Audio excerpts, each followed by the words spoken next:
Neste Bitalk vamos falar com o João Zoio, um youtuber que produz conteúdo sobre imobiliário, dinheiro, finanças pessoais, tudo sem bullshit. E esta conversa vai ser sem bullshit. Vamos explorar o mercado imobiliário, tendências futuras e muito mais. Na mediação, adio ao máximo a monetização da minha transmissão de conteúdo. Na consultoria, meio que esta monetização é uma barreira de entrada. E faz-me sentido também continuar a criar esta plataforma e a desenvolvê-la pelas tais razões que vos acabei de dizer. O que tu estás a dizer, na prática, tu tinhas uma atividade em que tu utilizavas o teu conhecimento para vender um produto. E agora tens uma atividade em que o teu conhecimento é o produto. Yeah. Já não está dependente da tua colaboração do sucesso Do de sucesso. venda de um produto que não é teu. Exatamente.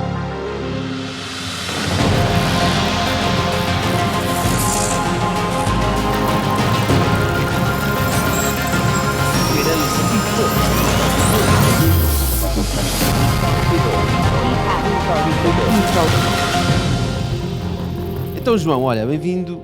Pá, eu sei que tu trabalhas com uma equipa imobiliária, não é? A equipa Filipe Pereira. Já trabalhei, agora já não. trabalhaste? Agora já não? Ok. É, desde Não. agosto de 2021. Boa. Mas fazes também muito conteúdo no YouTube, não é? Falas de área financeira, impostos, cripto, investimentos, no fundo, não é? Uhum. Imobiliário, dinheiro e finanças pessoais sem bullshit. É o teu lema. É? Yeah. Pá, eu queria começar um bocadinho esta conversa cá pelas bases, não é? Falando um bocadinho também de imobiliário. Quando nós pensamos hoje em dia em imobiliário, pensamos no mercado, não é? Mas a verdade é que tudo começou quando nós éramos caçadores, coletores, ou ainda antes, quando éramos nómadas, não é? Porque precisávamos de um sítio, precisávamos de um abrigo, construíamos pequenos abrigos, ficávamos numa caverna, não é? E desde esse tempo para cá, epá, a coisa mudou muito, não é? E hoje em dia o imobiliário é um mercado inteiro, não é? Casas a subir, casas a descer, compras casas para alugar, compras casas para revender. Como é que nós chegámos aqui? Como é que nós complicámos tanto uma coisa que era suposto ser uma casa para nós vivermos? Yeah. E Termos agora um temos terreno coisas. e depois a necessidade das pessoas viverem ao lado desta infraestrutura, começaram a haver menos oferta do que procura, pronto, e começar-se a criar todo um mercado à volta disso. As pessoas querem estar todas à volta do mesmo sítio, não há sítio para toda a gente. Não, mas para mim sempre foi muito interessante pensar naquele momento da raça humana, quando houve um gajo que chegou a um sítio, colocou 4 paus e disse assim: Isto é meu. isto é meu, não é? É, e começar a construir a sua cena. Mas e mesmo não precisamos de recuar assim tanto tempo. Eu acho que isso ainda acabava por acontecer. E, por exemplo, no Brasil acontece. Chegam ali, pronto, aquilo é meu. Sinceramente, não faço a menor ideia como é que essa evolução aconteceu, para além desta justificação de precisamos de nos sentir no centro. Eu acho no que centro. há várias explicações, não é? Portanto, há explicação em termos de evolução da sociedade, Uhum. a forma como elas estão estruturadas, conforme tu disseste, sem dúvida, e há também a explicação da evolução económica. Portanto, a industrialização, que exigia muita gente, muita mão de obra, precisava de concentrar pessoas em determinados sítios, precisava de Pois é. concentrar pessoas à volta Quando das tiveram as fábricas, fábricas, não é? e, portanto, isso exigia que houvesse mais habitação. Portanto, são as grandes cidades industriais as primeiras a desenvolverem-se e a crescerem, não é? Ainda vivemos num período industrial, portanto, já não há concentração da indústria nas cidades, a verdade é essa, porque Uhum. a indústria aos poucos, por razões ambientais, etc., E por também de E preço, sobretudo e por preço e falta de espaço. Exato. pelo preço pelo valor que o próprio imobiliário dentro da cidade tem, acabaram por sair para fora. Portanto, e à custa da existência dos transportes, as pessoas continuam a viver dentro das grandes cidades, embora com os preços, com a evolução dos preços nas grandes metrópoles, Uhum. elas vão deixando de ser locais de habitação e passam a ser locais de trabalho, não é? Estás a dizer, por exemplo, o centro de Lisboa, não é? O centro de Lisboa, mas se fores buscar o centro de outras grandes metrópoles é a mesma coisa, não é? Mas qual é que é a lógica financeira? Então, falando aqui um bocadinho de investimentos, qual é que é a lógica financeira do imobiliário? Portanto, um construtor ou alguém que explora um fundo, seja o que for, compra um terreno, investe, Uhum. estuda o mercado, constrói uma casa, vende a casa, depois outras pessoas compram. Vamos falar só um bocadinho do... Não, a lógica é a lógica de fazer dinheiro com o mercado imobiliário numa perspectiva de investimento é que a mais-valia que acrescentamos, ou seja, a soma é superior ou melhor, a nossa intervenção é superior à soma das partes, ou seja, não é por eu ter um terreno e construir que depois o produto construído vai ser igual O dinheiro que investiste. ao dinheiro que investi, somado à dinâmica toda lá está, da procura e da oferta mediante as localizações em específico, faz com que existam resultados financeiros maiores ou mais pequenos, depende da forma como o fizemos, mas O que estás a dizer é se eu comprar um terreno e gastar 50 mil euros a construir uma casa, que seria casa não- extraordinário, né? Eu Exatamente. gastar 50 mil euros a construir uma casa, mas imaginemos que a gastava. casa não vai valer 50 mil euros mais o valor do terreno. Exato. Uma casa destruída mais uma remodelação de X mil euros não vai ser igual ao custo da casa destruída mais a remodelação. Há sempre uma mais-valia acrescentada. Ou não, ou pode ser, quer dizer, esta mais-valia pode ocorrer em diversas formas. Pode ser uma mais-valia de marketing. Eu posso comprar uma casa que estava a ser super mal promovida e acabo por lhe tirar umas melhores fotografias, por a promover nos sítios certos e vendo por um valor mais elevado. É um bocado Se calhar também o target a quem estás a apontar, o não é? target. Por exemplo, um caso muito engraçado é o caso da Quinta do Lago.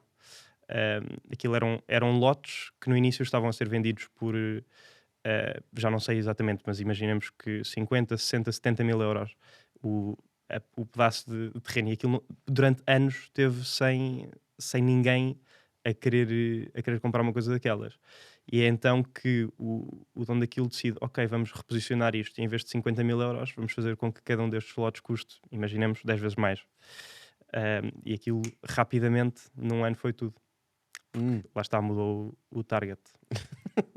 Mas houve uma comunicação qualquer para permitir isso, ou simplesmente alguém viu: epá, os terrenos ali estão muito mais caros, aquilo deve ser melhor. Eu acho que, Não, eu se acho que é um calhar bocado. aqueles terrenos são tão baratos, se calhar é Exatamente. ali marosca. Não, e as pessoas que depois acabaram por se associar ali criaram todo. É um bocado como. Nesta vertente, é um bocado como os CryptoPunks, por exemplo, ou uma coisa assim do género. Quando as pessoas no mundo de começam a cripto. comprar, as outras pessoas também vão lá, né? Yeah. E crias um efeito de comunidade ali à volta. E provavelmente também as pessoas que depois compraram esses terrenos que eram mais caros tinham mais capacidade financeira, Uhum. então eram de famílias mais ricas, e imediatamente outras pessoas pensavam: epá, eu quero viver à volta, não é? Yeah. Ayrton Senna, deste Madonna e por aí fora. Sim, mas não nos podemos esquecer que o imobiliário, para além de ser um investimento, é acima de tudo um bem. Uhum. Certo? Era aí que eu queria começar, Não é? não é? Que isto Ou era seja, suposto ser casas. Exatamente. É um bem onde as pessoas querem viver, não é? E nós, em Portugal, temos a tradição de comprar as casas onde vivemos, não é? Portanto, pelo menos há muito essa fobia de, ao contrário de outros países onde a mobilidade é muito maior, talvez porque as casas também são muito mais caras do que aqui, não é? As pessoas não têm tanta preocupação de comprar casas, portanto, alugam facilmente e assim também tem maior mobilidade entre cidades, etc. Sim. Em Portugal isso não é tradição. A tradição é comprar a casa e depois casar, não é? Sim, é muito cultural. E aliás, isso prejudica bastante a sociedade como um todo, não haver um forte investimento em compra para arrendamento e não haver uma cultura de investimento. Há uma cultura de investimento na vertente do arrendamento, porque há imensas casas vazias, há imenso património devoluto, tanto público como privado. Mas Segundo os números que eu vi, são à volta de 750 mil casas vazias que nem sequer estão listadas. é absurdo. Mas é um bocado a cultura do português de não faz sentido arrendar porque me vão destruir a casa, não faz sentido arrendar porque dá muito trabalho, não faz sentido arrendar por 1000 motivos. Mas isso não tem a ver também com o capital, ou seja, o capital estava relativamente barato. E tu, se fosses ver uma casa, custava não sei quantos mil euros, Uhum. e fosses arrendar a casa, se calhar pediam-te 500, 800 euros ou 1000 euros para arrendar a casa. Certo. Mas se tu fores ao banco e pedires um empréstimo, ficas a pagar uma renda ao banco mais baixa. Sempre. Então, se tu tiveres a capacidade de dar o sinal, né? Porque é sempre necessário dar um sinal para conseguires um empréstimo, acaba por te sair muito mais vantajoso estares a pagar uma renda que está a bater para tu no final ficares com a casa versus pagares uma renda que depois a casa não é tua. Se nós formos ver ao final do dia, pronto, isto tem a ver um bocado com a questão comprar versus arrendar. É muito pessoal na medida em que depende do cenário individual de cada pessoa. Eu não diria que de um ponto de vista puramente económico vale sempre a pena comprar casa, porque não, depende se eu, por exemplo, vou aplicar o dinheiro que aplicaria numa entrada e no pagamento de impostos associado a essa compra noutro veículo de investimento que acabaria por me gerar um retorno muito superior ao facto de eu estar do que eu estar, por exemplo, a alocar o Estás a um dinheiro. custo de oportunidade. Sim, Custo de mas isso, oportunidade repara, é sempre uma isso grande... é muito interessante o que estás a dizer. Porque as pessoas estão habituadas a investir em casas, Uhum. sem investem no sentido de poupança, Certo. não é? Mas não são investidores, ou seja, nunca olham, Fazem-no nunca sem olham querer. isso nos termos que tu agora acabaste de dizer. Ou seja, as pessoas compram a casa não no sentido de investir, mas no sentido de poupar dinheiro. Uhum. E nunca pensam que o dinheiro que estão a aplicar na casa poderia ser aplicado noutro Noutro sítio, sítio a gerar muito. daria mais rentabilidade. Não é? Exatamente. E o que é que acontece? Nós neste momento cá estamos a viver um momento muito difícil.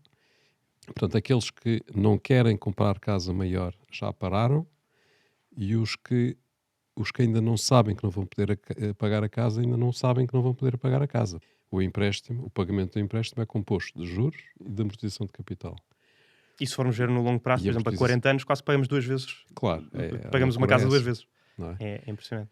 A loucura é essa, e portanto o que se paga no início, sobretudo nos primeiros não sei quantas dezenas de anos, paga-se praticamente juros, não é? Portanto, se os juros sobem, obviamente que as rendas ao banco, não é? Portanto, sobem imenso, não é? Sim, agora a minha prestação agora é 50%. Ou seja, eu estou a pagar para aí 726 euros por mês, dos quais apenas 400 euros são amortização de capital. O resto é Juros. juros.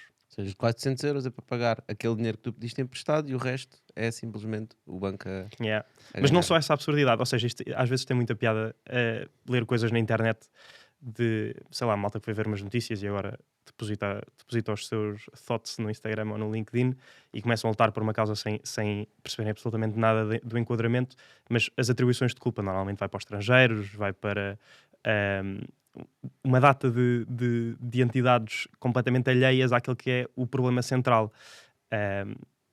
Que, na minha opinião, é, por exemplo, o facto de construir ser tão burocrático, os impostos sobre a construção, o regime fiscal muito incerto que os promotores enfrentam quando decidem ou não avançar com um projeto. Ou seja, esta dificuldade de licenciamento e, sobretudo, os impostos fazem com que haja muito pouca construção.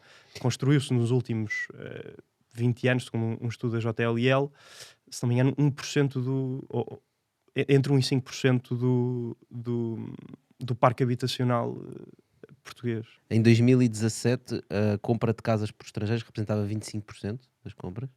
Em 2017. Do É. total. Do total, sim. E em 2018, 20%. E neste momento é à volta de 10%. Exato. E isto deve ter tido a ver com, em 2017, 18, 19, foi quando a altura do Golden Visa, não é? Mas os Golden Visas, houve para aí 17 mil processos e há muito no total desde 2012. Mas é baixíssimo, não é? Exatamente, é uma porção muito, muito baixa daquela que é. Mas a é realidade. verdade que essa é uma das perspectivas que se fala muito, isso tu disseste, que é, É fácil as atribuir casas estão culpa. caras porque há muitos estrangeiros a comprar Exato. casa. Mas a verdade, tu falaste em habitação, em termos Uhum. de construção de habitação. Mas há muita construção que não é habitação, sobretudo em termos de escritórios, não é? Sim, mas eu diria que a maior parte da construção está focada no setor residencial. Mas por outro lado, para que é que a gente vai construir muito mais casas se temos tantas casas abandonadas? Lá está. Não Mas é? se elas não estão no mercado, não existem. Porquê que elas não estão no mercado? Lá está. Imagina teres comprado uma casa há 10 anos, não te queres chatear, está lá, está a subir de valor. Não precisas de Está a subir de rentabilizar. valor, Está não a é? subir de valor? Exato. Pois Está a valorizar-se. Está a valorizar-se porquê? Porque há mais procura, menos oferta, é simples. Historicamente o preço do imobiliário vai sempre crescendo, tendo as suas baixas de vez em quando, não é? De vez em quando a bolha arrebenta. Sim. Mas em geral a coisa está sempre a subir, não é? Tu achas que nós estamos a chegar a um momento desse em que os preços das casas vão cair? Exatamente por isto que estávamos a falar agora, as pessoas vão deixar de pagar. Estamos a chegar a esse momento? Tens essa percepção? A minha ideia é que não, de todo. Não. Ou seja, pode haver sem dúvida períodos em que há um abrandamento da velocidade do crescimento de preços, mas nós não estamos particularmente num cenário de bolha, se é que podemos chamar. Primeiro, uma bolha implica vários fatores estarem a ser vários fatores conjuntos se verificarem. Esta subida generalizada de preços só acontece em determinados pontos do país, e para existir uma bolha no imobiliário português teria de haver uma subida consistente Do país todo. exatamente, que não acontece. Já agora não acontece porque, do que eu percebi, o grande aumento de preços no imobiliário deve-se essencialmente nos centros urbanos grandes, como Lisboa, essencialmente Lisboa até. Eu diria áreas, nos últimos anos, nas áreas limítrofes. Porque Lisboa em si, E não só no interior Ok, também. Cascais, Oeiras, né? sim, Almada. Almada, por aí fora. Montijo. As subidas abruptas de preço Pessoal, nos acho últimos... que as subidas nos últimos anos, depois da pandemia, foi em todo lado. Sim, Sim, mas o que acontece é que sobe muito mais proporcionalmente subiu muito mais fora de Lisboa e fora dos grandes centros urbanos. É a percepção que eu tenho. Porque houve muita gente que se deslocou das grandes cidades e apostou e fez investimentos fora das grandes cidades. claro que não conseguem arranjar, ou melhor, não conseguiam Não é por arranjar não conseguir. Acho que também há pessoas que vão por opção. Não quererem viver mais nas cidades, querem viver no campo, querem viver em sítios onde podem ter uma melhor qualidade de vida, Faz sentido, sim. onde de facto os preços são inferiores, não é? Onde conseguem com o mesmo investimento ter muito melhor qualidade de vida exatamente. do que numa cidade como Lisboa. Melhores instalações. E portanto, lá vão eles, não é? Portanto, e acho que Segundo o estudo da Deloitte, que eu andei a ver, não é verdade. o que acontece é os preços sobem muito nestes centros urbanos, não sobem tanto no resto do país. O ok? estudo é de que ano? Eu não sei, pá, eles podem estar desatualizados. E depois o que acontece é, como tu fazes uma média nacional, a coisa parece mais ou menos estável. Porque a lógica deste artigo é que estamos numa bolha, ok? Que vai arrebentar. E que simplesmente não se percebe que estamos numa bolha porque nos focamos nos números nacionais, na média nacional, mas se nós formos ver em sítios concentrados, como por exemplo Lisboa, estamos numa bolha. É a lógica deles. Mas a gente já sabe, é expert sabe para tudo. Se É eu for isso. procurar um artigo que diz que tínhamos uma bolha em 2010, em 2015, E há pessoas que estão à espera para comprar casas Epá, eu desde desconfio 2016, desde 2017, desconfio desde sempre 2018. está sempre a subir. Eu desconfio sempre de opiniões de especialistas imobiliários. Porque eles tendencialmente têm que dizer, pá, pessoal, tenham calma. Tá tudo Isto bem. ainda vai crescer muito. Claro. Tenham calma. Venham, entrem. Mas em todas as áreas, não só Claro. no imobiliário, eu acho que os especialistas puxam sempre a brasa à sua sardinha. Claro, quando tens interesses numa área, não é? É como em cripto, está sempre a subir, né? Especialmente quando eu tenho a coin. Comprei esta coin, que ela é boa. Muito bem, então como é que tu visualizaste depois de teres de tanta experiência no mercado imobiliário? Qual é que é a lógica base para ti, na tua opinião pessoal, que uma pessoa deve ter, uma família jovem, começar vida? Como é que deve olhar para o imobiliário? Como uma casa, como um investimento? Porque tu falaste, há um custo de oportunidade, eu podia estar a investir esse dinheiro noutra coisa qualquer, Claro. a pagar renda durante 2 anos, foi o que eu percebi, né? E se calhar ao fim desses 2 anos eu até já tinha dinheiro para entrar, para comprar uma casa e ia pagar muito menos de juros proporcionalmente do que se eu tivesse comprado antes. Qual é que é, assim, se um amigo teu veio ter contigo, início de vida, o que é que tu sugeres? Eu não generalizava, não lhe dizia, olha, faz isto. Eu ia tentar perceber qual é que era a interpretação da vida dele, quais é que eram os objetivos que ele queria atingir com a compra de casa, ou com o arrendamento, ou com a procura da sua habitação. E depois, mediante uma data de perguntas, íamos perceber, ok, então faz mais sentido fazeres isto ou fazeres aquilo. Eu não acredito que haja uma solução one size fits all. Quais são os 3 pontos que tu dirias são mais importantes para pensar nessa decisão? Eu diria perfil de risco e a possibilidade de investimento, na medida em que é uma pessoa que olha ativamente para as suas finanças e pensa, ok, eu tenho a disponibilidade para ir buscar o know-how e para aplicar esse conhecimento. Se sim, pronto, esse é um dos fatores. Sim, provavelmente faz mais sentido investir dinheiro em alguma coisa que tem mais retorno e Exatamente. que eventualmente depois pode dar o cash para tu comprares uma casa se for necessário. Claro. O segundo é a perspectiva de carreira, na medida em que, ok, pensas continuar aqui no mesmo sítio onde estás a pensar em ir para o estrangeiro. A perspectiva de carreira, falo em carreira porque normalmente a nossa vida está muito associada àquilo que fazemos, mas digo perspectiva, se calhar de uma forma mais global, perspectiva de vida.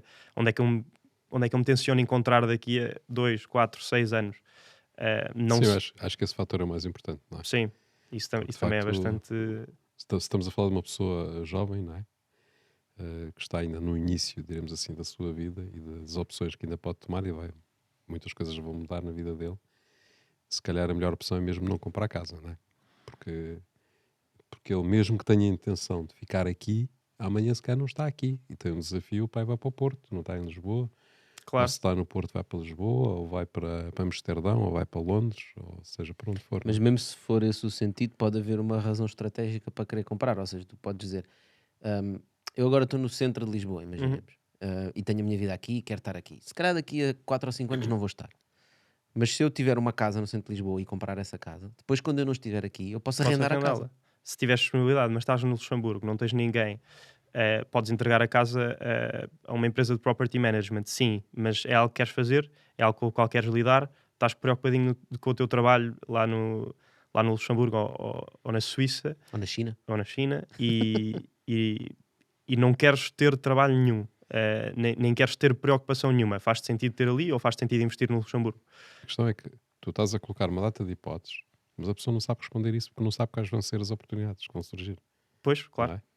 E tu não consegues responder. Isto é a mesma coisa que os putos no secundário, que têm que secundário a fazer escolher opções sobre o que é que vão fazer de profissão. Não faz é? sentido nenhum. Epá, um gajo no início de vida, início de carreira, ainda não Quer ser sabe como é jogador que as de coisas vão futebol. ser. Não, Hã? agora quer ser TikToker, né? Agora está na moda influencer. Está bem? Ok. Podes ser influência em qualquer sítio, então. Certo? Ok. Não, mas acho que o ponto do João é interessante, que é pensares nisso. Pode haver algumas decisões que tu queres tomar. Posso dar no meu caso. Eu comprei um terreno. Comprei um terreno numa zona agrícola. E comprei esse terreno porque estou a fazer lá um projeto a longo prazo. Ok. Mas um terreno rústico, urbano? Um terreno Misto. misto. Ok. Sim. Tem uma parte urbana, tem uma parte agrícola. Uhum. E eu... Uma vinha, vai surgir uma vinha bitoque. não é bem uma vinha, aquilo é um projeto de permacultura. É no Ok. meio das vinhas. No meio das vinhas Verdade. estamos a criar uma floresta de comida, essencialmente. Portanto, a Fixe. plantar árvores de fruta e etc. Portanto, aquilo para mim é um bocado um investimento a longo prazo, quase de... De ir buscar comida de borla depois. Uhum. Sim, mas é quase de reforma, estás É a bom. ver? Viver no meio de uma floresta de comida. É uma coisa que nós sempre quisemos O Tocha fazer. não quer ir ao mercado depois. Exato. Eu Sai quero de casa, Quer vai ter um ali mercado apanhar, ali vai no apanhar umas quintal. maçãs. só vou andar de bengala, tipo, não vai dar jeito de ir ao Claro. supermercado. E aí faz-me sentido esse investimento, pá, porque é muito provável que eu queira viver ali No campo. naquela zona, estás a ver? Agora, pode haver uma pessoa que não tem sequer essa perspectiva. E ele acha Eu, que por exemplo, talvez sim, talvez não, talvez sim, talvez não. Então, se calhar, aí não faz sentido comprar, né? Daí estás a dizer que depende muito de cada pessoa. Mas ia dizer, e o terceiro ponto, só disseste dois. o terceiro ponto é a condição financeira. Lá está, o arrendamento, muito do arrendamento, na minha perspectiva, é a mais-valia que alguém compra, que alguém tem quando compra para disponibilizar no mercado de arrendamento é a disponibilização de capital. Ou seja, eu tenho o dinheiro, eu compro esta casa, tu podes usá-la, mas fui eu que consegui dar esta entrada e suportar os custos iniciais para que tu consigas lá viver, e é por isso que tu me estás a pagar mais do que eu estou a pagar ao banco. Então, pronto, uma pessoa, obviamente, que não tenha, vou-vos dar o meu caso em concreto, esta segunda casa que comprei foram 290 mil euros, ali em São Domingos de Benfica, um T2, era o T2 mais básico e o minimamente de jeito que se conseguia encontrar. 290 mil euros. E o que é que isto envolveu? Fiz esta compra em conjunto com a minha namorada e isto envolveu 50 mil euros. Portanto, já formaste uma sociedade? Exatamente. Já te estás a comprometer. Não, comprometido estou 100%. Mas destes 50 mil euros, em impostos, à volta de 20 mil euros em impostos. Para comprar o T2 dos mais baratos de Lisboa, Conselho.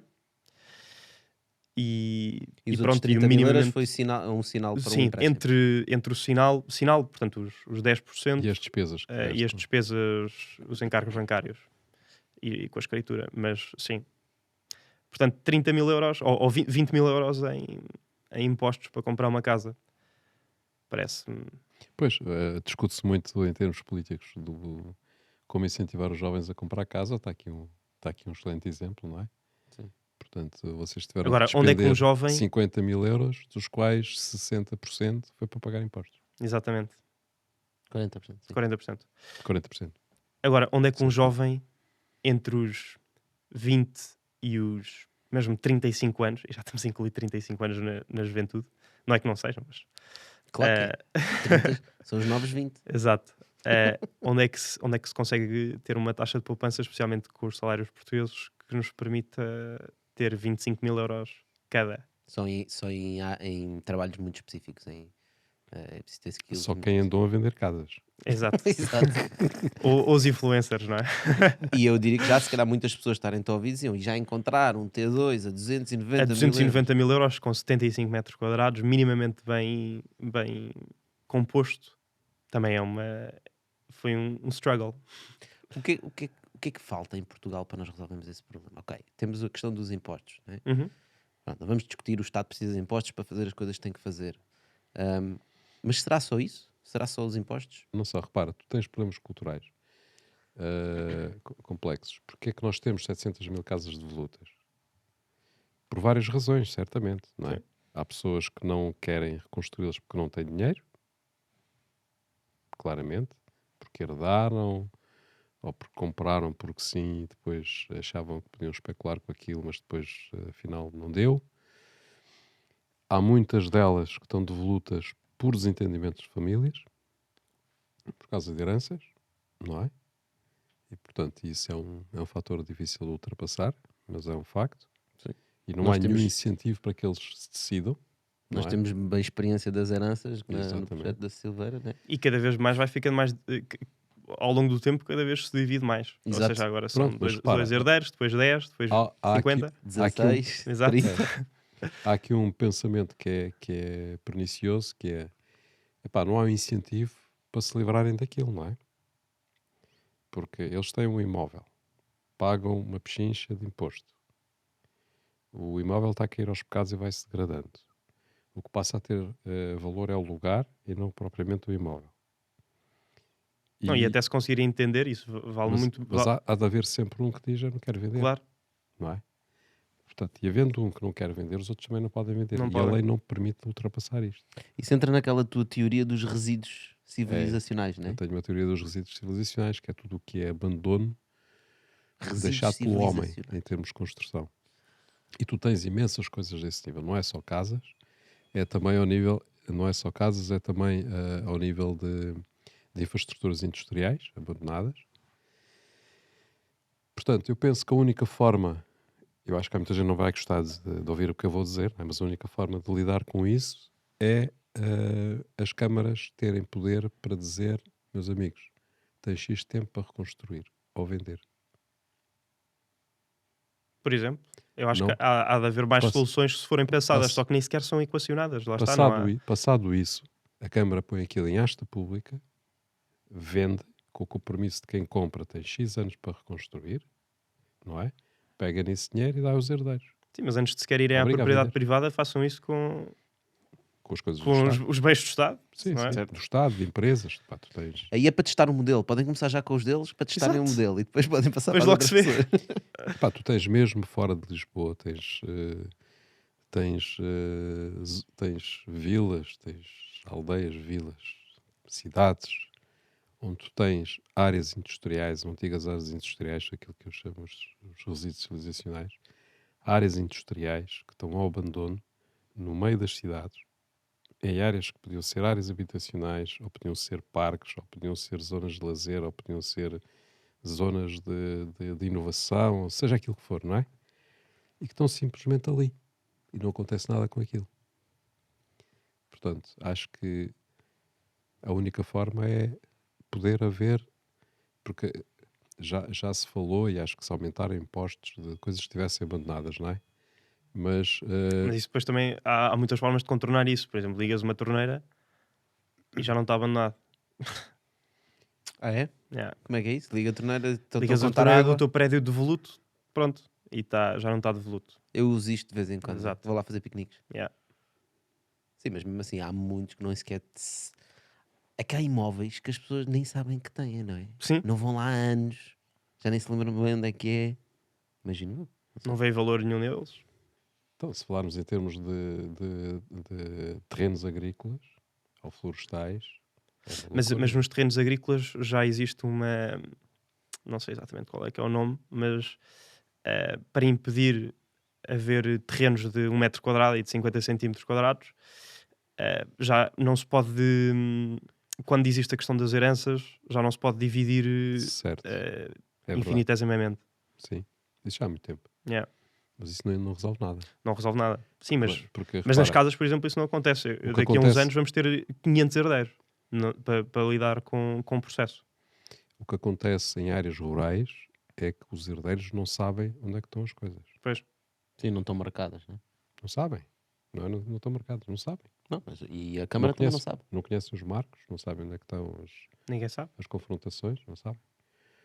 Há alguns velhotes que sabem, portanto, e se não se aproveitar o tempo de vida e da memória deles para indicarem, as pessoas não sabem. Mas olha, para Depois além de, migraram e desapareceram. para além de etc. todos esses pontos que estávamos a discutir, existe obviamente também a questão dos salários em Portugal, né? Que também é uma realidade. Portanto, tu próprio disseste como é que uma pessoa arranja 50 mil euros porque é para comprar. Em alguns países isso não é questão, não é? É muito mais fácil conseguir obter esse tipo de rendimento. Mas, por exemplo, uma das coisas que este artigo da Deloitte fala e que diz que é uma das principais razões porque em Portugal existem vários problemas no imobiliário tem a ver com a iliteracia financeira. Né? Que é um tema que nós já abordámos aqui no Bitalk e que tu abordas muitas vezes também no teu canal no YouTube.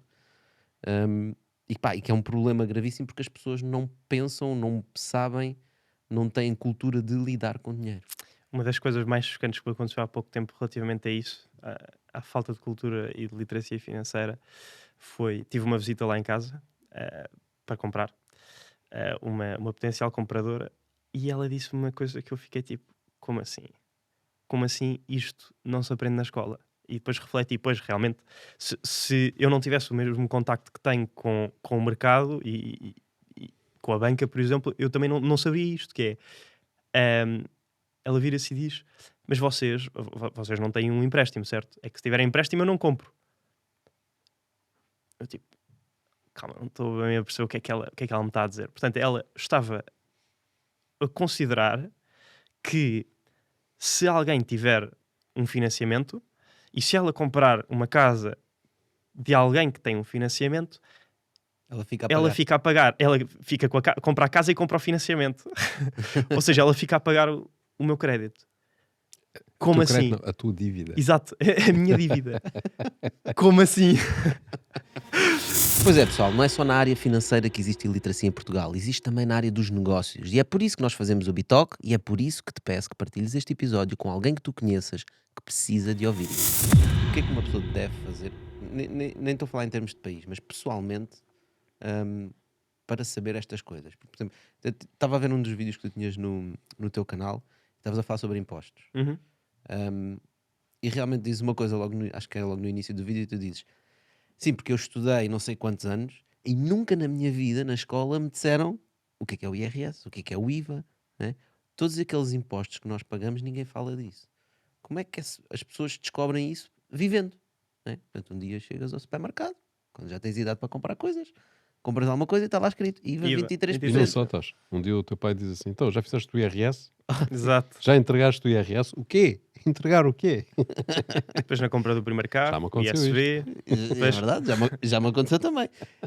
Agora é mais fácil, vais lá e fazes preenchimento automático. Pois, mas mesmo assim tens que ir lá. Tens que ir lá. E isso é quando há um pai que sabe o que é o IRS, que não é necessariamente o caso de Certo. toda a gente. E no IRS, as pessoas que não percebem o que é que são deduções à coleta, não percebem porque é que devem pôr o número de contribuinte nas faturas, porque é que... Como assim alguém acha que as pessoas se vão dar ao trabalho de verificar as suas faturas no e-fatura? Agora, o que é o e-fatura? Portanto, é um portal da autoridade tributária, tu tens que ir, não é? Um bocadinho antes do IRS, Para validar as tuas verificar despesas? faturas e classificar algumas delas, porque algumas faturas que possas ter podem ser dedutíveis em sede de IRS. E não tu estarem pagas mesmo. classificadas. Exatamente. Mas depois, por contraste, temos uma iliteracia financeira grande da população. Ou seja, é interessante esta dicotomia no nosso país, de as pessoas têm pouca literacia financeira, mas o Estado é altamente eficiente nos seus processos, especialmente a AT. Gostava imenso de perceber qual é que era o peso que esta iliteracia acaba por significar na cobrança de impostos. Ou seja, se as pessoas otimizassem as suas... Quanto é que isso vale, não é? Exato. Deve ser muito Ei. dinheiro. Devem ser muitos Deve dinheiros. ser. Estás uma a dizer que absurdidade. compensa ao Estado as pessoas serem iliteradas financeiramente. Yeah. Porque pode não ser propositado, mas ganha Sim, com isso. não necessariamente propositado, mas... Aliás, certamente não é propositado. Mas Não, ganha, é só mas por ganha inação. muito com isso. Mas garantidamente, se houvesse um maior empenho neste combate à iliteracia, Eu acho se calhar que- perdiam de uns lados, mas iam buscar garantidamente nos outros. João, eu acho que o Ministro das Finanças deve agradecer muito o Ministro da Educação para ele não colocar nos programas das escolas algo sobre literacia financeira. Ensinar os putos o que é Agora o já vai IVA, haver qualquer coisa no plano de matemática, se não me engano. então o Ministro das Finanças vai ficar chateado. Ok, finanças, números, matemática. Yeah, se certo. calhar. Para Ok. sobrecarregar ainda mais o programa que já é avassalador. Olha, e porquê que tu fazes conteúdo sobre finanças? Não, eu estava de férias com um amigo meu na neve e ele estava agarrado àquilo, agarrado ao telemóvel, nunca parava de fazer scroll infinito naquela aplicação. E então eu um dia estava ali ao lado dele e disse: Ok, vou instalar isto também. Escusado será dizer que no dia a seguir também tu estava eu agarrado. viciado. E aquilo foi mais ou menos na época em que já só ouvia falar de um vírus qualquer chinês, já as coisas estavam meio que a ir fechando, e nós estávamos a voltar de lá dos Pirineus, e eu fiz um videozinho dos aeroportos vazios. Isso era na altura que a máscara ainda dava uma sensação falsa de segurança. Yeah, exato.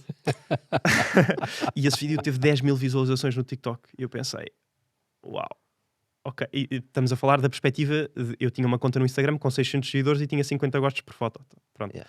Portanto, no TikTok faço um vídeo completamente amador e tem 10 mil visualizações. Lá está, porque estava naquela época em que havia um déficit gigantesco de criadores face ao número de consumidores.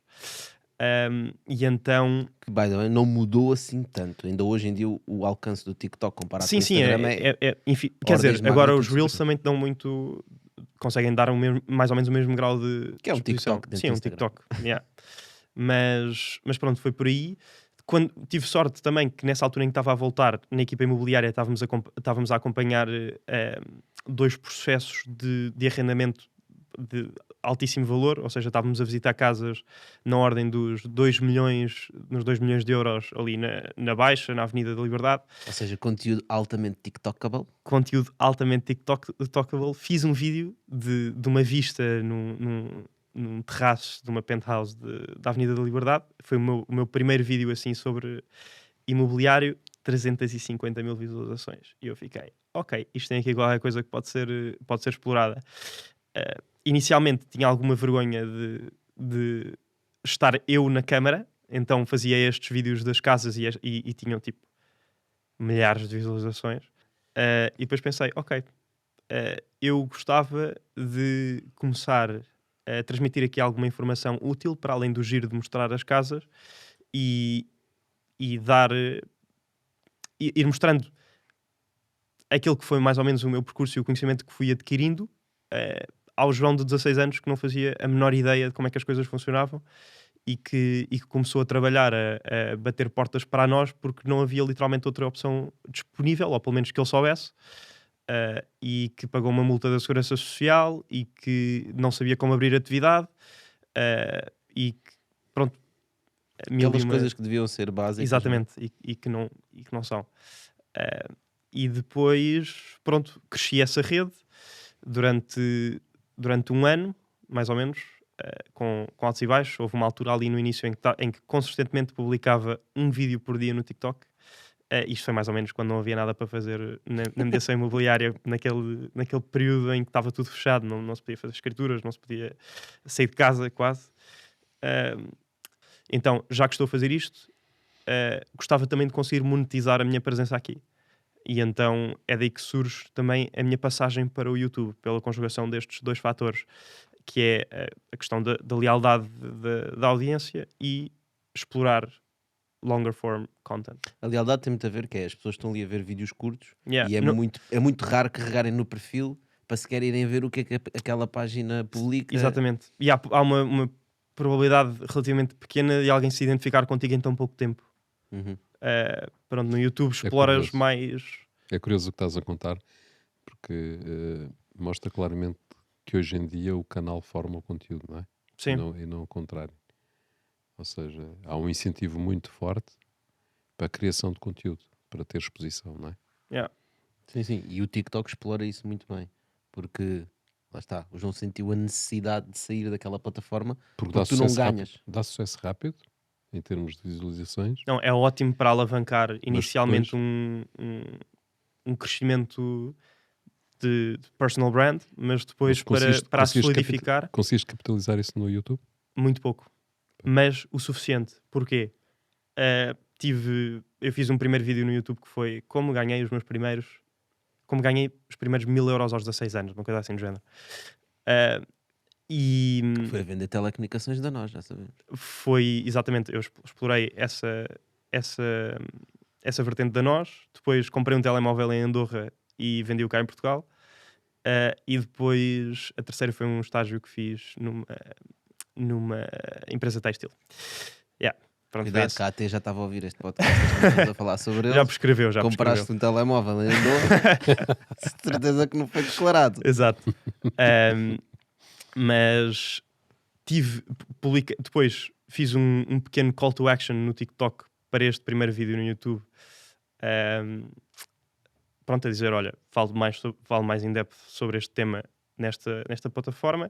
Tive uma pequena conversão de 2.000 pessoas nos primeiros 15 dias, e aí é que está a magia do YouTube. Se nós tivermos uma pequena amostra de audiência de onde eles possam basear e dizer, ok, é este o tipo de pessoas que gostam do teu conteúdo, skyrockets. E foi isso que aconteceu. Ok. Treinar o algoritmo. no fundo, Foi não é? treinar o algoritmo, foi ter uma audiência suficientemente relevante, e estamos a falar de uma conversão de 1.000 ou 2.000 pessoas numa audiência de seguidores na ordem de 85.000 no TikTok. Ou seja, lá está, conseguimos ver que é Baixíssimo. baixíssimo. Eu olho para o YouTube de duas principais formas. Primeiro, lá está na mesma ótica pela qual comecei a criar conteúdo no TikTok, que é, consigo utilizar uma plataforma para ir mostrando aquilo que estou a aprender e aquilo que já aprendi no meu percurso profissional, que começou relativamente cedo, e portanto conseguir partilhar conhecimento e falar sobre estes temas que não são abordados em mais lado nenhum na esfera da educação portuguesa. Ou seja, há mais 3 ou 4 criadores de conteúdo nesta vertente. Claro que podemos ir consumir conteúdo estrangeiro, só que, por exemplo, em imobiliário, esta é outra coisa que também tem imensa piada, é ver pessoas a aplicar conceitos que simplesmente não existem em Portugal, mas porque ouviram nos Estados Unidos. E então aplicar meio que esse conhecimento à realidade portuguesa, que à data que eu comecei a fazer comecei a criar este conteúdo, não existia. É engraçado, é um bocado semelhante ao que a gente fazia. O nosso pensamento do Bitalk no início também foi muito nesse sentido, que é, existem muitos podcasts de negócios e business em Silicon Valley, Estados Unidos, etc. Mas nós queremos fazer um conteúdo Aplicado aqui aplicado a Portugal, não é? E Yeah. falando em português, explicando realidades portuguesas. Pronto, portanto, esta vertente educacional, e a segunda vertente de eu quero crescer um canal, meio que um CV digital, de onde aqui possa surgir tudo e mais alguma coisa. Se um dia me apetecer e fazer um pivot para uma carreira corporate, tenho aqui este track record de, ok, desenvolvi isto. Se eu quiser lançar um infoproduto online, tenho um canal de comunicação e um canal de distribuição fácil. Se eu quiser lançar uma startup, tenho uma base de clientes já que à partida vai Ou pelo menos alinhar. early adopters, não é? Exato. Vai alinhar comigo nisso. Ou seja, Não consigo... esqueças que vais converter 2% outra vez. Não, porque No YouTube é a ligeiramente... comunidade que já crias no YouTube é diferente, não é? O engagement é completamente Sim, diferente. completamente diferente. Pronto, e consigo ter essas interessante. opções abertas enquanto estou a praticar o bem Uhum. e a conseguir ajudar o João de 16 anos, que foi essencialmente essa coisa que me fez começar, porque lá está, até monetizar o YouTube, ou seja, no TikTok ganhei zero em um ano, zero diretamente, com empresas zero também. A única forma como ganhei no TikTok foi de conversão depois para serviços de mediação imobiliária, que aconteceu e gerou 45.000 euros em um ano. No YouTube, zero monetização até dezembro de 2021. Portanto, 2022 foi o primeiro ano em que monetizei o meu canal no YouTube. E Mas não monetizei estás- de uma forma que eu acho que é bastante ética, que muitas vezes não acontece. Monetizei-o basicamente fazendo spots publicitários, como se de uma televisão se tratasse, sem qualquer componente variável. E então consigo monetizar a ideia de conteúdo original, que era produzir esta peça informativa de 10 a 12 minutos, e conseguir ganhar dinheiro com isso, pondo ali a possibilidade de as pessoas depois, se quiserem agir na prática sobre a informação que eu dei, têm aqui uma forma de o fazer. Que interessante, João. Olha, vamos então aqui monetizar a nossa frigideira. Vamos. A nossa frigideira aqui do Bitalk tem aqui umas perguntas para ti que eu vou-te pedir para escolheres. Ora bem. O famoso bife. Podes abrir? Famoso bife. Podes abrir, ler. O famoso bife. O bife do Bitalk. Está o famoso ovo também, e a Sim, mas só batata, saiu o e bife, o eu digo que é o arroz. famoso bife. O que é que vais vender quando a bolha imobiliária arrebentar? É uma ótima questão. Na verdade, eu já não faço mediação imobiliária ativamente desde agosto de 2021. Porque faz muito mais sentido apostar numa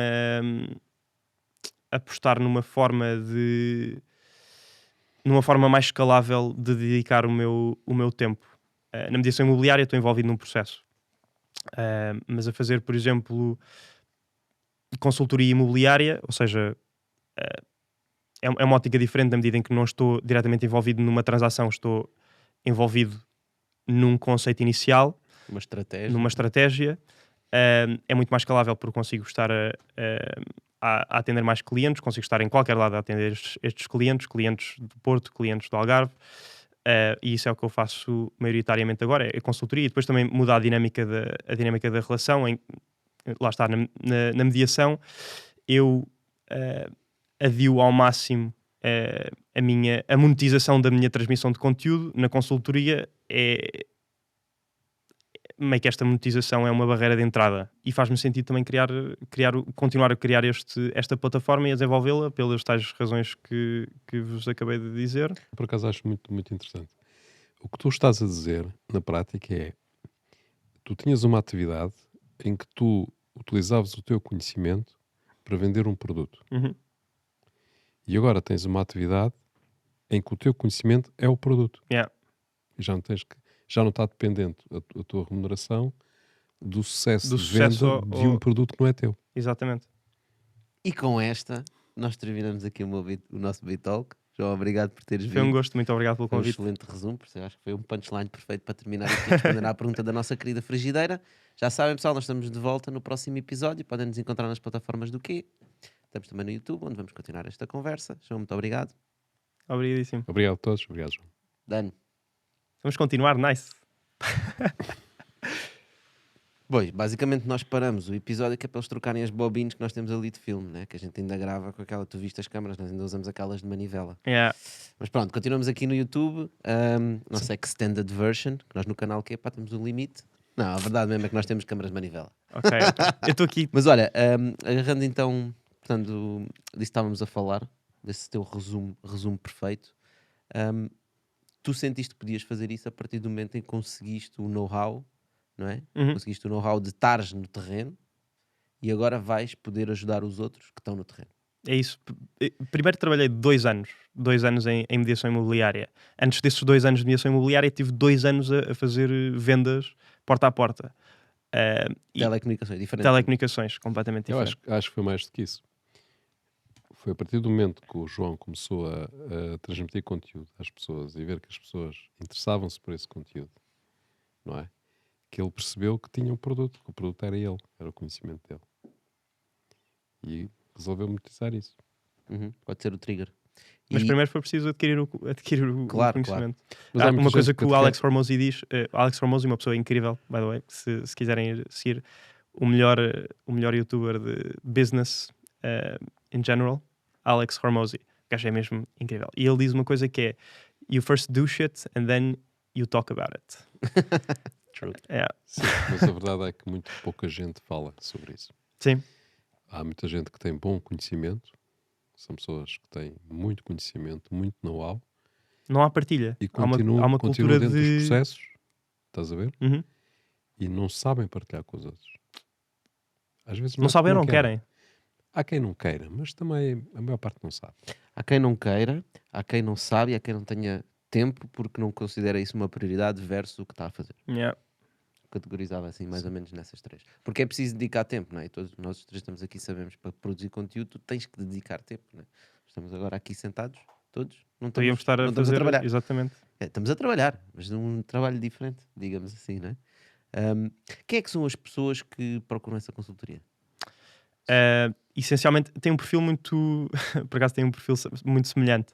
São jovens entre os 25 e os 35 anos, maioritariamente homens, que têm carreiras em consultoria, gestão, ou software engineering. Essencial. E se eu vos dissesse, 90% são este tipo de pessoas, normalmente na compra da sua primeira casa, ou já vivem numa casa arrendada e querem aplicar o seu salário relativamente elevado face àquela que é a realidade portuguesa no investimento imobiliário. É muito por aí. Tu dizes uma coisa engraçada, agora que estava a dizer isso, lembrei-me, que é em Portugal, não sei se é no mundo em geral, que basta uma pessoa dirigir-se a uma agência, dizer o nome, a idade, mostrar que sabe falar português e está contratado. E às vezes nem precisa de falar português. E às vezes não precisa falar português porque também há compradores que não falam português, não é? Isso é um problema e na verdade também é um bocado esse problema que tu estás a tentar ajudar a resolver, não é? Pessoas que estão a iniciar-se, ou pessoas que já têm alguma experiência mas querem ter mais, que possam se tornar mais profissionais, porque senão depois acabamos a ter pessoas que estão a comprar casas com agentes e que é uma verdadeira desgraça o processo. Mas isso é a maior parte é o que acontece na sua maioria, porque basta olharmos para o negócio da coisa. O negócio as redes de mediação são franchises. E então o negócio dos masters, Master franchise. exato, é vender agências. O negócio das agências é recrutar consultores, porque é muito mais fácil eu arranjar 10 consultores 10 agentes que faturam 30 mil euros do que um agente que fatura 300 mil. Então é na massa que eu vou conseguir monetizar a minha agência. 70% dos agentes não conseguem ganhar mais de 15 mil euros por ano. Eu até... É um dado. A média é péssima. Mas os outliners, o que significa que eles abandonam a profissão e vão se dedicar a outra coisa. Mas há uma renovação relativamente grande. Isso é curioso, porque nós temos as agências, o nosso tecido de agências até não é profissional, ou seja, é profissional, bem estruturado, tem tecnologia, mas de facto os agentes propriamente ditos, e está regulado, não é? Ao contrário, por exemplo, em Espanha, que a maior parte das empresas regulado, que vendem... QB, ou seja, a agência está regulada, a agência está regulada, o agente não. O agente não. Eu estou a falar das empresas, não é? Sim. As empresas estão reguladas. Nós devemos ter 20 e tal mil agências... CAEs, ou empresas com CAE de mediação imobiliária. Exatamente, e pá, aí 8 ou 9 mil é que estão em atividade, diremos assim. Mas as que estão em atividade estão, ou pelo menos a maior parte, estão a funcionar bem, não é? Agora, depois não temos nenhuma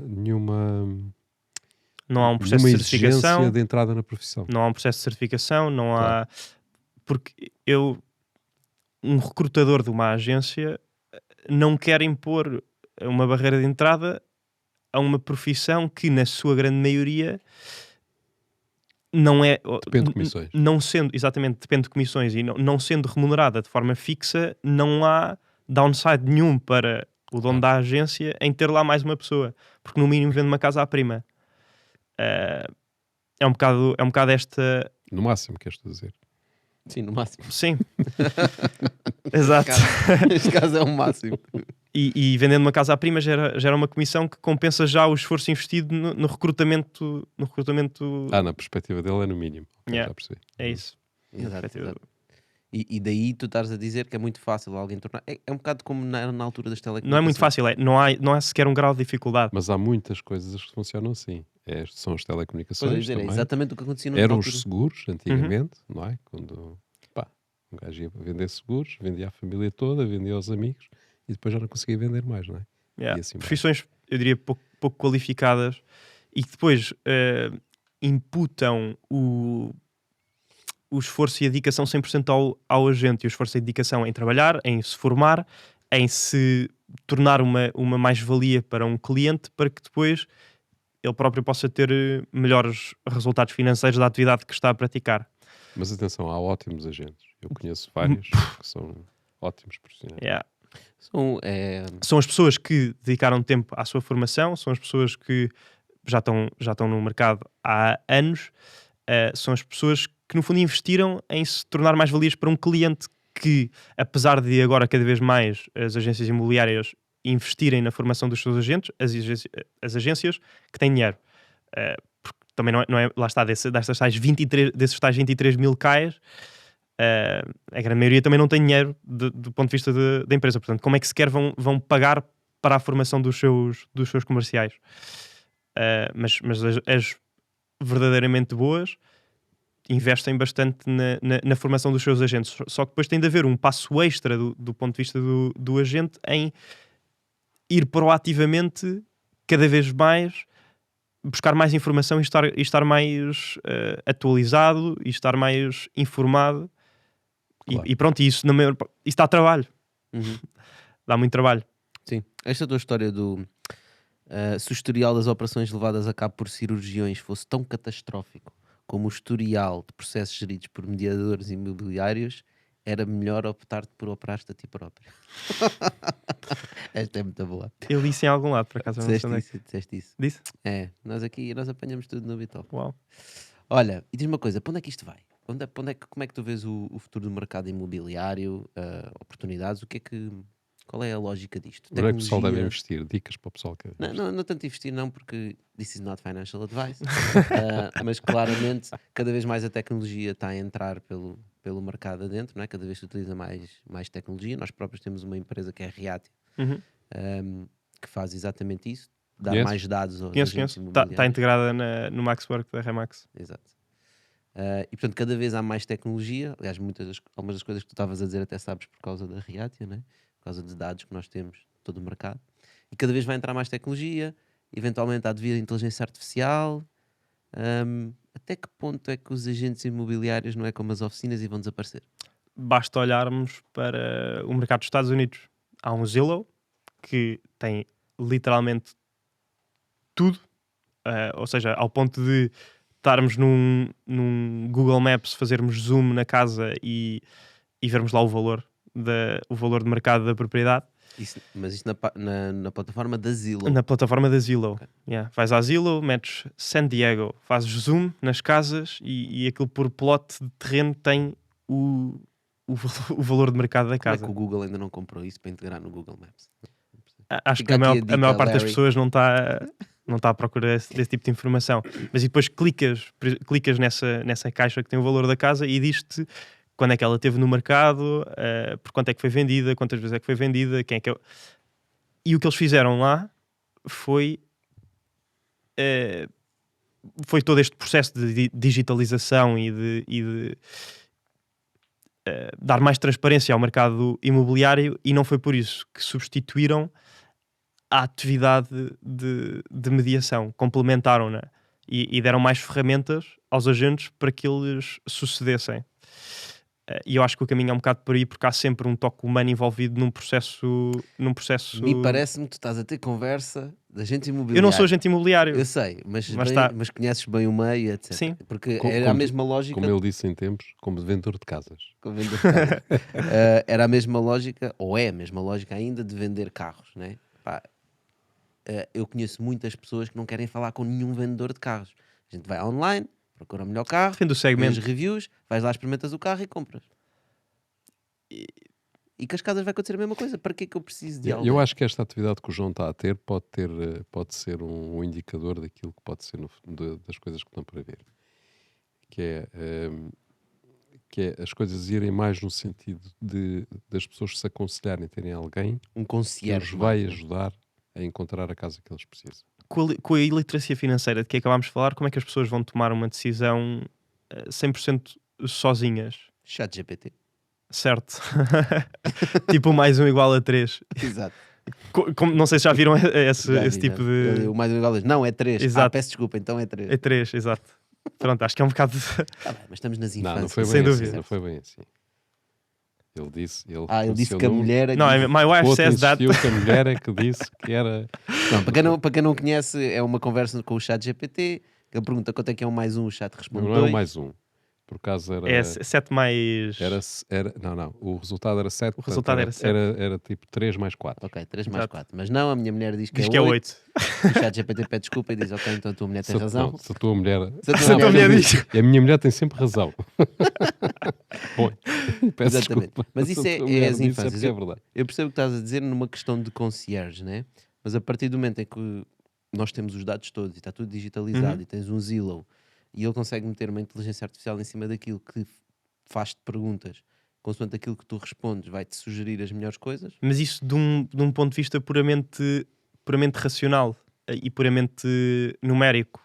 Mas há mil e uma envolventes extra e extra racionais que levam alguém a comprar uma casa ou vender uma casa e é nessa componente que entra a mediação imobiliária. Eu acho que a boa mediação imobiliária, tu com um bom agente imobiliário dizes, ok, quero isto, isto e isto. E isto é aquilo que tu achas que tu queres. É aquilo que tu achas que tu valorizas numa casa. E depois vais fazer, esse mediador seleciona-te 2 ou 3 casas para irem ver em linha com aquilo que disseste.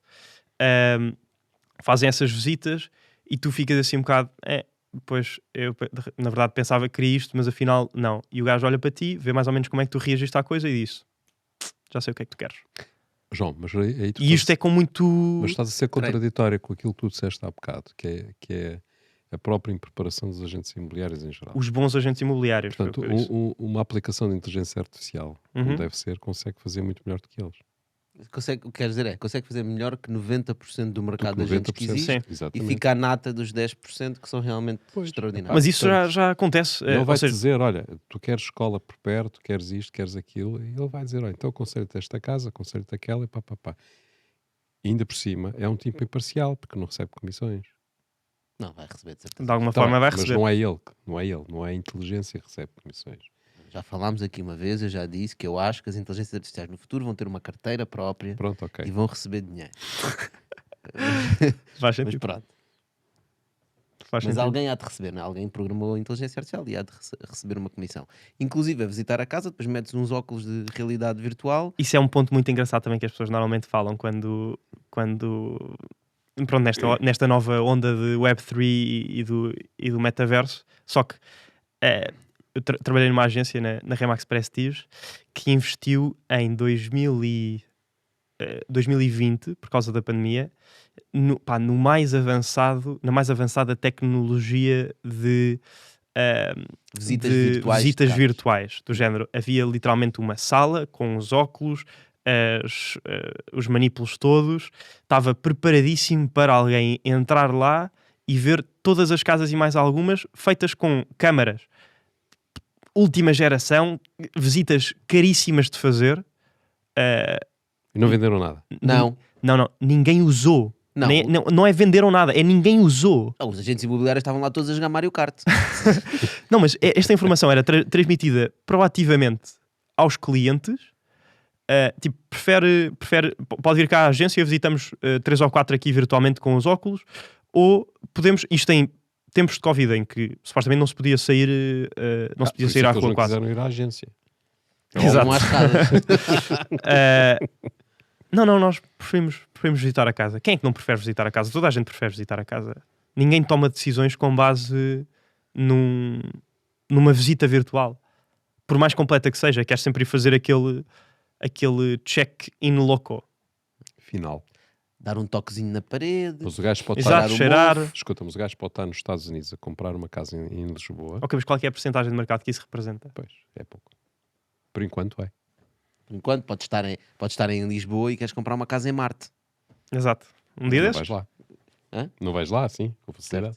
Mas é engraçado porque, especialmente na altura da pandemia, eu lembro-me perfeitamente, nós também recebemos muitos pitches de startups a fazer coisas nessa área, né? Uhum. E à partida até parece interessante. Especialmente, pá, faz sentido e tal, é fixe, é mais fácil. Mas depois a realidade é, como se costuma dizer nas startups, depois o mercado dá-te um murro no Yeah. estômago para tu perceberes como é que é a verdade, e a verdade é o mercado é que manda. E se as pessoas não querem, por mais espetacular que a tecnologia pareça, Parece ótimo, na teoria é ótimo, que é poupar horas em deslocações, entre estar a ir fazer visitas, poupar tempo a toda a gente, poupar tudo e mais alguma coisa, mas à the end of the day, as pessoas querem. certo. Mas há uma data de outras coisas tecnológicas que fazem sentido, não é? Não, pois, essas podem não fazer sentido porque é muito dispendioso fazê-lo, não é? Porque, em bom rigor, se tu estás a escolher, tu podes visitar virtualmente 20 casas para escolheres 3 para ires ver em loco, não é? Uhum. 3 ou 4. É essa a teoria. É Mas essa a depois o João diz que na prática Não não funciona. Mas também ninguém sabe que isso existe e também é muito limitado, provavelmente a casas de luxo, que são as únicas que podem pagar isso. Pois, talvez. Com comissões de 5%, qualquer casa, na verdade, pode pagar isso. Simplesmente as pessoas não usam. Mas há alguma assim tecnologia dessas mais? Portanto, já falámos da AI, metaverse, realidade virtual, realidade aumentada, que é andar ali na casa com o agente e ele vais visualizando, por exemplo, como é que a casa fica. Uhum. Essa pode ser engraçada, não é? Mas Portanto, entras numa preferes casa isso vazia. ou homestaging? E decorar uma casa com... Sim, mas homestaging é feito uma vez. E eu posso estar ali e a minha mulher diz: Não, mete um sofá vermelho. Exato. E troca para um sofá vermelho. Uhum. Né? Podes fazer outras brincadeiras. Eu Sai um acho bocadinho mais que barato. a tecnologia que mais faz falta atualmente é algo que, em Portugal, é algo que traga transparência aos dados. Mas transparência aos dados reais e não a pseudodados de... Pronto, sem qualquer tipo de... Não precisas proteger. Pronto, que é o que acontece com Estás a dizer, é os dados as reais várias das empresas. escrituras. Exatamente. Pronto, que Dados que tipo? só há uma empresa em Portugal que tem os dados reais e tem uma amostra dos dados reais que são dadas são fornecidas pelos maiores grupos. E primeiro é uma amostra, porque lá está, depois dentro do mercado, dentro das transações em Portugal, só pá, 40% é que é mediado, e dentro desses 40% só pá, 20% é que é, ou seja, só pá, 50% é que é mediado pelas grandes. Diga-se Remax 121, Keller Williams e por aí fora.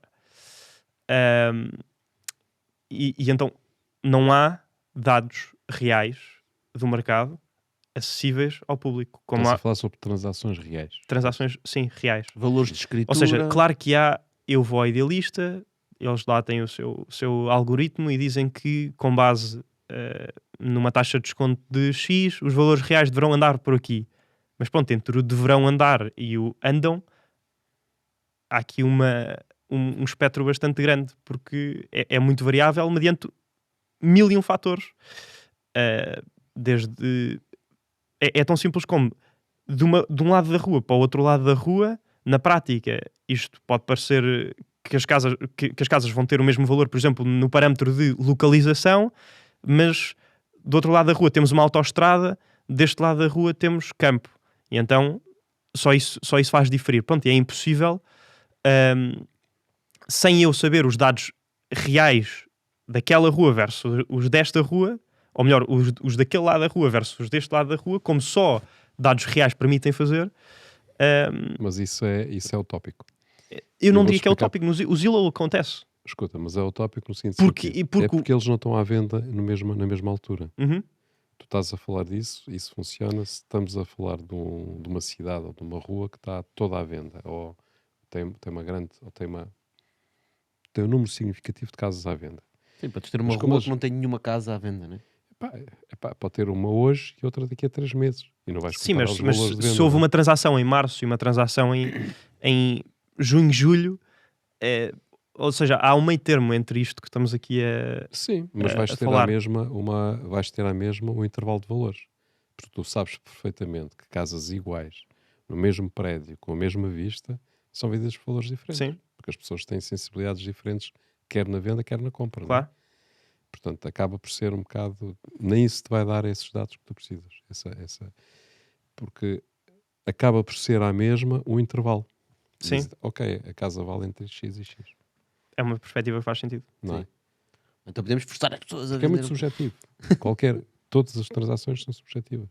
Tem os tais montes de fatores objetivos, Uhum. não é?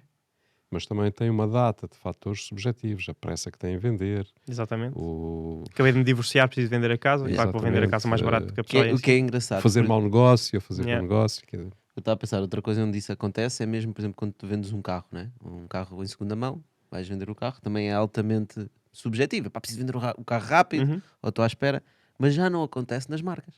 Tu vais comprar um Tesla, o preço está fixo, não é? Tá ali. É engraçado que não há. A marca tem uma estrutura completamente diferente da lógica das pessoas pensarem. Yeah. Um mercado secundário começa a ser completamente diferente. Mas vamos voltar à nossa conversa do início, da Quinta do Lago, que estava a 50 mil euros, supomos, não era Sim. um preço real, e depois puseram aquilo 10 vezes mais caro e passou a vender. Qual era o valor de mercado daquele produto? É interessante. É o que as pessoas estavam dispostas a pagar. Tu próprio dizes isso. Era os 500 e não os 50. Pois. Exato. Exato. Que é- Olha, é e incrível. mais, e Web3? Esquecendo o metaverse, Uhum. mesmo tokenização e coisas desse género, tens visto agentes imobiliários a falar de tokenização? Não. Especialmente em Portugal. Seria complicadíssimo chegarmos a um ponto em que os processos se desburocratizam de tal forma que a tokenização é uma realidade. Eh, eu acho que é tipo... Mas faz, Aí estamos muitos anos em em... termos de conceito, Uhum. faz sentido para ti haver uma ledger, portanto uma blockchain, uma blockchain que tem todas as casas e que é basicamente os nossos notários, não é? Sim, trazia esta transparência ao mercado. Mas não tem nada a ver com tokenização. Vou falar de blockchain. Sim, Ok, em termos de blockchain, sim, porque aí tu conseguias fazer os registros todos, não é? todos. E portanto era absolutamente transparente. E os dados estavam todos transparentes e E as sabia-se finanças 100%. cobravam aquilo que queriam, não é? Exatamente. Aquilo que era o valor real. Certo, mas isso E, teria portanto, se calhar já podia baixar os impostos, porque iam cobrar os valores reais. A toda a gente. se não iam baixar. Não? Porquê? Aumentam nunca a baixas- coleta. Nunca baixas preço. Exato. O standard já está definido aqui, portanto agora é só daqui para cima. Mas acho que isso, eu acho que é uma das áreas onde a blockchain pode ser aplicada com mais sucesso. Eu Sim. também acho que sim. Mas tem que ser. Mas até acontecer, Até para simplificar todos os processos, porque tu fazes uma venda através de blockchain e automaticamente registras em todo lado. Só que tem alguns problemas. O primeiro problema é a iniciativa tem que ser tomada pelo Estado, uhum, né? Portanto, isto dificilmente é um movimento privado em que o Estado aceita. Sim, agora Sim, a vamos gente fazer confia isto, nisto exato. tudo. Ok? Portanto, tem que ser tomado pelo Estado. E ao ser feita a iniciativa pelo Estado, isso significa que vai acabar com uma data de emprego. Né? Portanto, existe uma data de pessoas, De emprego do Estado também. emprego do de Estado. emprego do Estado também, mas certo, o Estado Também é e importante, sobretudo, diria. mas privado também vai acabar privado, com Mas pouco. notários, Sim, mas mais do Estado. processos de. Pois, mais do Estado. Mais. E aí logo vai ter impacto nas eleições e, portanto, se calhar. Não Lá sei, está, é pá. por isso que eu digo que é tão distante essa realidade. Mas isso vai acontecer. Um dia. A questão é quando. É a mesma Mas coisa. também vamos morrer. Eu anseio Os pelo bancos meu também carro diziam que voador. não queriam estar na web. E agora estão lá todos. Pois. Não é? Não sei. Pois, Não sou desse tempo. e também diziam, diz isso, não és desse tempo. Pois, e também diziam que os bancos nunca se iriam ligar a aplicações externas. Pois.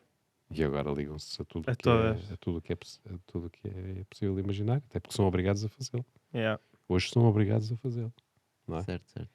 Existe uma data de coisas que eu acho que seriam altamente benéficas para a população, para as pessoas, para os Estados, mas que têm um impacto muito forte de destruição criativa. Uhum. Não é? Que é um momento em que tu destróis áreas inteiras que são o ganha-pão de muitas pessoas. E os Estados têm muita dificuldade em fazer esse movimento porque é altamente impopular. Claro. E muitas vezes as pessoas olham para estas Não dá coisas. votos. Exato, não dá votos. E muitas pessoas que trabalham em tecnologia e olham para estas coisas e analisam e dizem: pá, isto é no-brainer. Que estupidez, porque é que ninguém faz isto? Estes gajos não percebem nada disto, são todos burros, não querem. Né? Na verdade, não é isso. Existe literalmente uma motivação intrínseca porque é que eles não conseguem fazer isso. Porque ao fazer isso, pode colocar uma economia também, sendo uma destruição criativa muito agressiva, pode colocar uma economia de um país em xeque. E coloca certamente.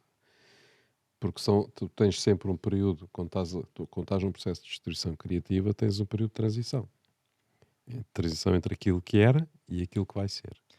E tu tens um conjunto de aptidões e de necessidades de conhecimento para uma situação e um certo desconhecimento para outra. Portanto, tens que passar. Tu vais destruir não sei quantos empregos para criar mais não sei Temos de quantos. apostar na requalificação do emprego destas Isso pessoas. demora tempo, não é? É difícil. E fazer a demora requalificação. tempo e requer vontade.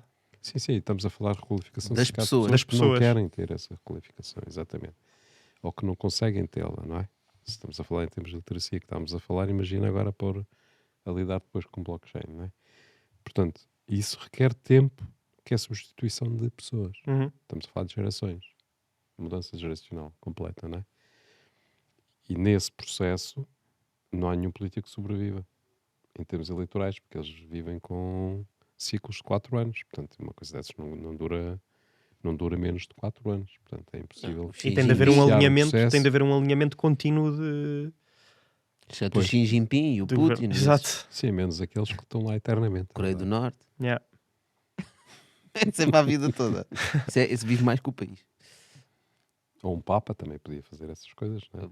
Já houve um tempo em que os papas tinham poder para fazer esse tipo de coisa. Ou então haver simplesmente um alinhamento entre um alinhamento na passagem do testemunho que dê continuidade àquilo que foi o progresso iniciado no mandato anterior. Só que, Estás a falar de governantes quando mudam? sim, Mas depois mudam os dirigentes dos partidos e eles dizem aquilo que nós acordamos já não interessa. à volta de um bem comum, na teoria, faria sentido haver alinhamento. Só que, pronto, depois a definição de bem comum é diferente para toda a gente. Sim. Essa, na verdade, é uma das vantagens que eu acredito do sistema, por exemplo, político chinês. Que é, como eles não têm sistemas de 4 em 4 anos, né? A verdade é que a pessoa que lá está fica accountable durante muito tempo. O problema é tudo o resto, que daí advém. Nada tem coisa, nada, Claro. é bom, nada é tudo bom ou tudo mau, não é? Sim, sim. Existem vantagens e desvantagens, mas eu acho que esse é um dos pontos que é uma vantagem e é por isso que a China é capaz de fazer planos a 20, 30 e 40 anos. Claro, Nós em Portugal estamos para fazer um aeroporto há quantos anos? Há mais um aeroporto, uma linha ferroviária, Pronto. um... Eles construíram um hospital em 2 dias. Yeah. Ou seja, Porque ninguém quer tomar decisões. põe em risco. Tomar decisões é exporem-se. Põe em risco a carreira deles enquanto que eles fazem. mas o do aeroporto é ridículo. Mas- E nós, mas acho que há muitas outras ocasiões que Eu acho- podemos acho que esse apelidar de propósito- completamente ridículas. Eu acho que a esse propósito nós devíamos olhar com alguma atenção para a Itália. Eu não conheço a realidade italiana. Mussolini? Não, Estás a dizer agora. de agora. Já que estávamos numa Exato. ditadores. Não. É assim, a Itália durante muito tempo, tendo em conta as características do regime político que tem, que é um país parlamentarista, não é? Portanto, tinha sucessivos governos, ou seja, os governos mudavam com muita frequência. E isso acabou por eles acabaram por ter que criar um sistema em que o aparelho de Estado não dependesse muito dos governos. Portanto, então criaram um Estado que funciona independentemente do governo. Portanto, os governos mudam e o Estado mantém-se, não é? Ou seja, tem Um dirigentes... bocado como em Portugal, a merda muda, a merda fica, mas as moscas mudam. É uma merda. Não, isso é a conversa. Em Portugal não é assim. Em Portugal não é assim porque depois quando se forma um governo, são nomeados milhentos secretários, milhentos assessores e etc. Muda a máquina toda. O que estás a A dizer é máquina- que em Itália a máquina A funciona máquina independentemente. funciona independentemente Quem manda nela? do ministro, Uhum. Pois. não é? Portanto, claro, isso tem aspectos positivos e negativos, certamente, não é? Porque também, provavelmente, é uma máquina que resiste também a tudo. É um Mesmo que tu Titanic, queiras, Não que tu para. queiras mudar alguma coisa, se calhar qualquer político tem muita dificuldade em mudar, seja o que for. Mas tem a vantagem que é, se a máquina estiver programada para fazer A, B e C, independentemente do governo que venha, ela vai fazer A, B e C. Se tivesse sido tomado uma decisão de fazer um aeroporto no X lugar, podiam trocar os ministros, mas aquela dizer- máquina e- não parava. Sim, e diziam qual era o percurso e quais eram os técnicos ou comissões que iriam tomar essa decisão, e aquilo avançava. Mudava de governo e eles construíram o aeroporto na mesma. Então para que a gente quer os ministros? Pois, Para fazer visitas, Para inaugurar. exato. Nós tínhamos uma ideia muito fixe que era, devia haver um ministro das inaugurações.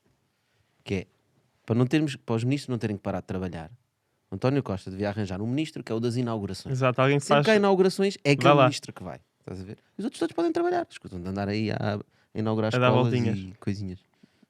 preferência surdo e mudo, não é? Preferência surda e mudo. Yeah. Está bem, e com esta grande dica para o governo, nós ficamos aqui neste nosso Bitalk. João, mais uma vez, muito obrigado por teres vindo e por teres Gostei imenso. esta Obrigado. conversa. Pessoal, e vocês, obrigado por terem aguentado até aqui. Se ficaram aqui até ao final, já viram aqui umas dicas brutais para o Estado, já sabem. Pessoas resistentes. Os resistentes. Os resistentes. Nós estamos de volta para a semana. Obrigado por estarem desse lado. Não se esqueçam de deixar um like, fazer um comentário, de passar este vídeo a alguém que vocês acham que possa ser interessante, se calhar algum amigo que vocês conheçam, a quem as coisas que nós estamos aqui a falar possam Não ser preciso comprar casa. Falo com o João. Exatamente. E dê um check no canal do João, no conteúdo que ele publica, coisas super interessantes, vale a pena. Eu já ouvi alguns, gostei bastante. Obrigado. Força nisso, pessoal. Obrigado, João, mais uma vez. Obrigado, João. Obrigado a todos. Dani.